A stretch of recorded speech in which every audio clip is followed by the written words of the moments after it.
نکاح پڑھاتے وقت اکثر قاضی دلہا اور اس کے ولی اور دلہن کے ولی کو کلمہ وغیرہ پڑھاتا ہے، کیا یہ جائز ہے؟ نکاح جو ہوتا ہے یہ مومن کا اور مسلمان کا ہوتا ہے، یعنی جن کا ایمان پہلے سے ثابت ہے، اسلام پہلے سے ثابت ہے، نکاح ان کے لیے۔ جو مشرک ہیں، مرد ہوں مشرکات یا مشرکین، مرد ہیں عورتیں ہیں یا مرد ہیں، ان کا نکاح نہیں ہے۔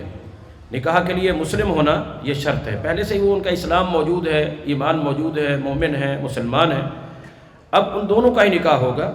یہ نکاح کے عقد کی جو ہے نا یہ تقریب ہوتی ہے یا جو مجلس ہوتی ہے نکاح کے منعقد کرنے کے لیے ہوتی ہے، ان دونوں کو مسلمان کرنے کے لیے یا کلمہ پڑھانے کے لیے نہیں ہوتی ہے۔ تو یہ پہلے ہی وہ مسلمان ہوتے ہیں تو ان کا نکاح ہوتا ہے۔ اس موقع کے اوپر خصوصی اہتمام کرنا اس چیز کا، اس شک کی بنیاد پر کہ ہو سکتا ہے، ممکن ہے کہ شاید ان کی زبان سے کوئی ایسا کفر یا کلمہ نکل گیا ہو، کوئی ایسی بات نکل گئی ہو جس کی وجہ سے ان کا ایمان جو ہے وہ ختم ہو چکا ہو، تو اب ازسر نو ایمان کی تجدید کرا دی جائے کلمہ دوبارہ پڑھا کر۔ تو ایسے جب ایمان لے آیا جاتا ہے، انسان ایمان لے آتا ہے، تو ایمان ایک پختہ عقیدے کا نام ہے۔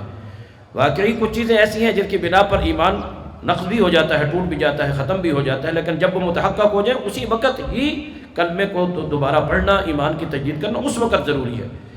نبی صلی اللہ علیہ وسلم سے یا جو شرعی ہمارے اساس اور بنیادیں ہیں ان میں خصوصیت کے ساتھ یہ کلمے پڑھانا شہادت کے یا بعض اوقات 6 کے 6 کلمے دوبارہ پڑھائے جاتے ہیں، یہ شرعاً صحیح نہیں ہے، یہ بدعت کے زمرے میں چلے جاتے ہیں اگر اس بات کا اہتمام اور التزام اسی مناسبت سے کیا جاتا ہے۔